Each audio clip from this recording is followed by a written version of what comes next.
आज मार्गशीर्ष कृष्ण नवमी शके 1936 सादर करत आहोत ठाणे वार्ता। ठळक घडामोडी। ठाणे टर्मिनससाठी रुग्णालयाच्या अतिक्रमित जागेचं सर्वेक्षण महापालिका आणि आरोग्य विभागानं एकत्रितपणे करण्याचा निर्णय। पोलिसांनी स्वस्त घराच्या आमिषापासून दूर राहण्याचं पोलिसांचंच आवाहन आणि राष्ट्रीय लोक अदालतीमध्ये जिल्हा मुख्य न्यायाधीशांच्या अनोख्या कल्पनेमुळे दावेदार तसंच न्यायालयाची त्रासातून मुक्तता।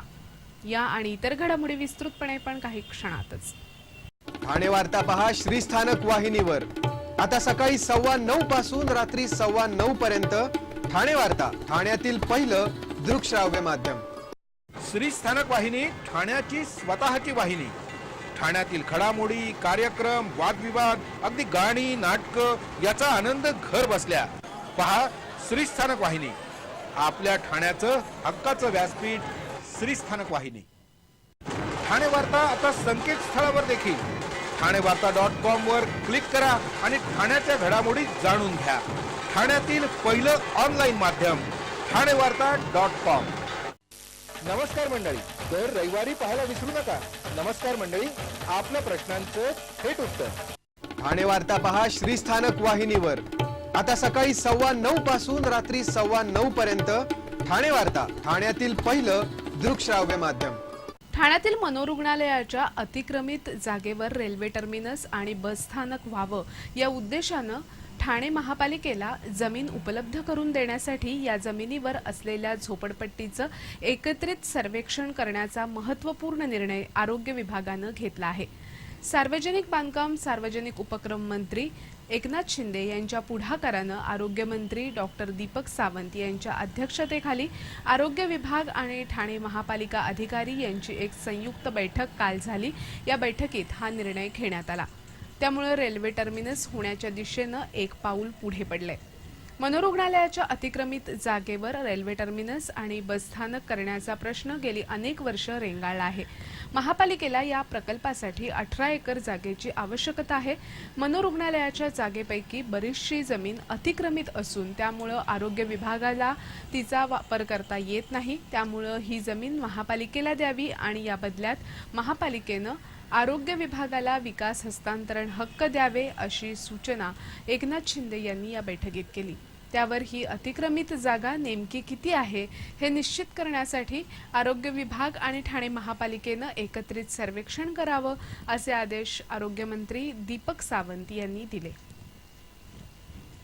मुंबई ठाण्यासह अनेक ठिकाणी स्वस्त घराचं आमिष दाखवून लाखो रुपयांचा गंडा घातल्याच्या तक्रारी असतानाच आता अशा भामट्यांनी चक्क पोलिसांनाही स्वस्त घराचं आमिष दाखवून गंडा घालण्याचा प्रयत्न चालवल्याचं उघड झाल्यानं खळबळ उडाली आहे।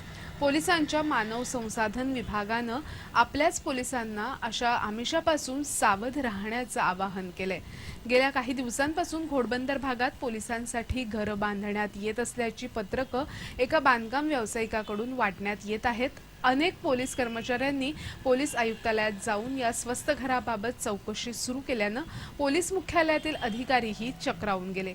नंतर हा प्रकार वरिष्ठ अधिकाऱ्यांच्या कानापर्यंत गेला।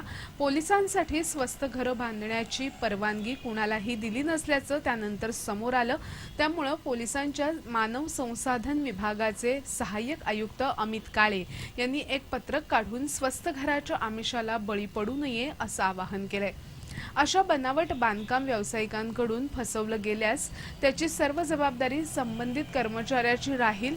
त्यासाठी पोलीस आयुक्त कार्यालय जबाबदार राहणार नाही असा इशाराही देण्यात आल्यानं ज्यांनी गुंतवणूक केली आहे त्यांचं धाबं दणाणलंय। गुजरातहून मुलाचा विवाह करून ठाण्यात परतणाऱ्या एका कुटुंबाला सफारी गाडीची लिफ्ट स्वीकारणं तब्बल 3.5 लाखाला पडलं।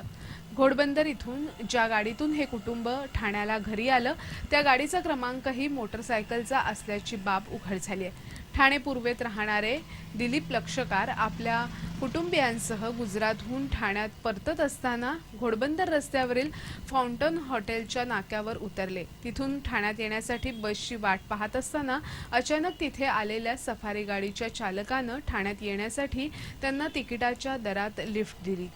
गाडीमध्ये आधीच एक प्रवासी होता। थेट घरी पोहोचवणार असल्याने लक्षकार कुटुंबीयही सुखावले। ठरल्याप्रमाणे कार चालकानं त्यांना घरी पोहोचवलंही, पण नंतर त्यांना धक्काच बसला. त्यांच्या बॅगमधील 3,58,000चा ऐवज गायब झाला होता.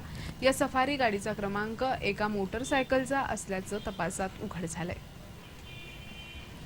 ज्ञानसाधना महाविद्यालयातर्फे देण्यात येणारा आदर्श शिक्षक पुरस्कार केव्ही पेंढारकर महाविद्यालयाच्या डॉक्टर अनुराधा रानडे आणि कुळगावच्या आदर्श कला आणि वाणिज्य महाविद्यालयाच्या प्राचार्या वैदेही दप्तरदार यांना विभागून देण्यात आलाय.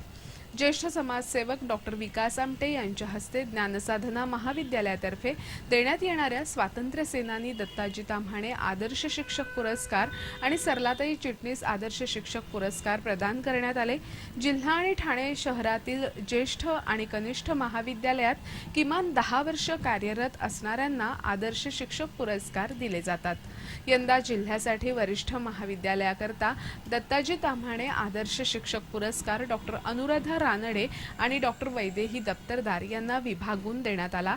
तर ठाणे जिल्ह्यासाठी कनिष्ठ महाविद्यालयाकरता दिला जाणारा दत्ताजी ताम्हाणे आदर्श शिक्षक पुरस्कार एनकेटी महाविद्यालयाच्या डॉक्टर अलका दुर्गे यांना प्रदान करण्यात आला. ज्ञानसाधना महाविद्यालयांतर्गत वरिष्ठ महाविद्यालयांसाठी असलेला दत्ताजी ताम्हाणे आदर्श शिक्षक पुरस्कार प्राध्यापिका प्रज्ञा पवार, तर कनिष्ठ महाविद्यालयांसाठी प्राध्यापक प्रदीप ढवळ यांना डॉक्टर विकास आमटे यांच्या हस्ते प्रदान करण्यात आला. सरलाताई चिटणीस आदर्श शिक्षक पुरस्कारासाठी पूर्व प्राथमिक विभागाकरता मोह विद्यालय प्राथमिक विभागाच्या मुख्याध्यापिका समता पावसकर यांना, तर पूर्व प्राथमिक विभागासाठी ज्ञानसाधना विद्या निकेतनच्या कल्पना टाईल यांना प्रदान करण्यात आला. या पुरस्काराचं हे 3रं वर्ष आहे. ठाणे वार्ता पहा श्रीस्थानक वाहिनीवर. आता सकाळी 9:15 पासून रात्री 9:15 पर्यंत ठाणे वार्ता, ठाण्यातील पहिलं दृकश्राव्य माध्यम. आपला परिसर स्वच्छ आणि सुंदर ठेवण्यासाठी ठाणे महापालिकेत सहकार्य करा. ओला सुका कचरा वेगवेगळा जमा करा आणि रोगराईपासून मुक्तता मिळवा. ठाणे वार्ता आता संकेतस्थळावर देखील ठाणेवार्ता.com वर क्लिक करा आणि ठाण्याच्या घडामोडी जाणून घ्या.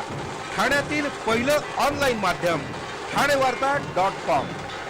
डॉक्टर आणि रुग्णांचं पिढ्यानपिढ्यांचं जिव्हाळ्याचं नातं म्हणजेच डॉक्टर बेडेकर हॉस्पिटल.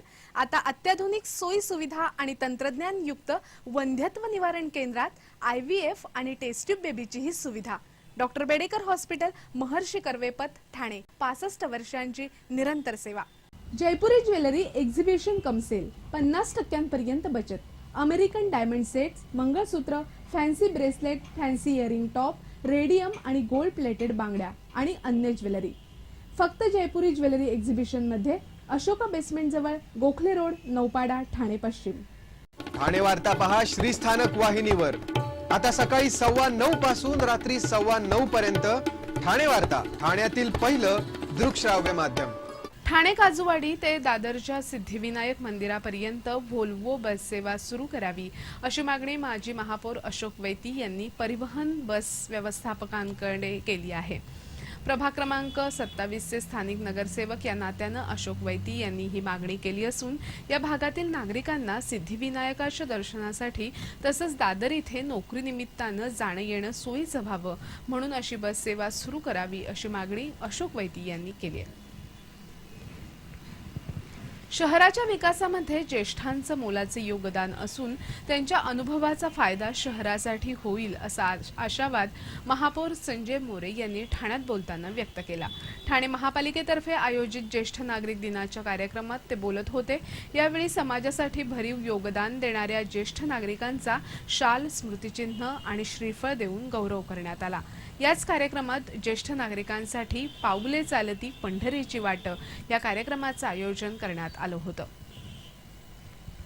ठाणे महापालिकेच्या माध्यमिक शाळेतील 10वीतील विद्यार्थिनीस राष्ट्रीय हस्ताक्षर आणि चित्र रंगभरण स्पर्धेत सुवर्ण पदक मिळालं आहे.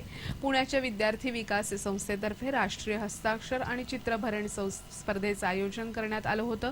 या स्पर्धेत ठाणे महापालिकेच्या येऊर येथील माध्यमिक शाळा क्रमांक 9 मध्ये 10वीत शिकणाऱ्या भारती गुरव हिला सुवर्ण पदक मिळालं.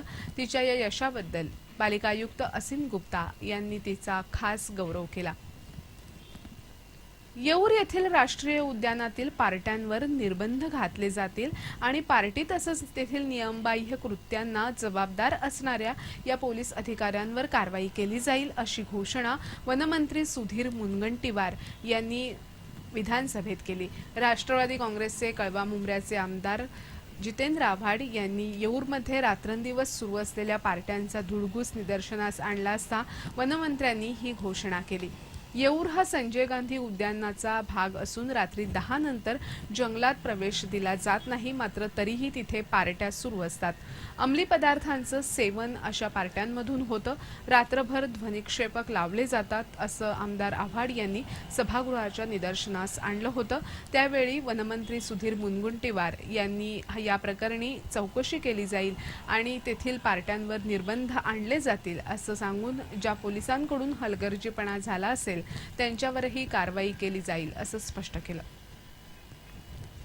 ठाण्यातील राष्ट्रीय लोक अदालतीमध्ये राबवण्यात आलेल्या एका अनोख्या कल्पनेचा फायदा न्यायालयातील दावेदारांना झाला असून न्यायालयीन आदेश प्राप्त करण्यासाठी माराव्या लागणाऱ्या फेऱ्यांमधूनही सुटका झाली आहे। ठाण्यामध्ये शनिवारी राष्ट्रीय लोक अदालतीचं आयोजन करण्यात आलं होतं। या लोक अदालतीमध्ये प्रथमच यशस्वी तडजोडीनंतर पॅनेलने दिलेल्या आदेशाच्या प्रती या दोन्ही बाजूंना त्वरित देण्याची कल्पना राबवण्यात आली। यामुळे लोक अदालतीनंतर प्रत्येक निर्णयाचा आदेश काढण्याचा त्रासही वाचला आणि दावेदारांचीही आदेशप्राप्तीसाठी माराव्या लागणाऱ्या फेऱ्यांमधून सुटका झाली। ठाण्याचे मुख्य न्यायाधीश आर गांधी यांची ही कल्पना चांगलीच यशस्वी ठरली। राष्ट्रीय लोक अदालतीमध्ये 31,706 दावे 82 पॅनेल समोर तडजोडीसाठी ठेवण्यात आले होते। त्यापैकी 5,958 दाव्यांमध्ये यशस्वी तडजोड झाली आणि यातून 21,44 लाखांचं वाटप झालं। यामध्ये 1469 ही दाखलपूर्व प्रकरणं तर 4,489 ही न्यायालयाकडून आलेली प्रकरणं होती। दाखलपूर्व प्रकरणं ही 3,69 लाखांची तर न्यायालयाकडून आलेली प्रकरणं ही 17,74 लाखांची होती। दाखलपूर्व प्रकरणांपैकी 25% प्रकरणं तडजोडीत सुटल्यामुळे न्यायालयात ही प्रकरणं येण्यापासून वाचली आणि तेवढाच न्यायालयावरील भारही कमी झाला असं जिल्हा विधी सेवेचे RS साळगावकर यांनी सांगितलं।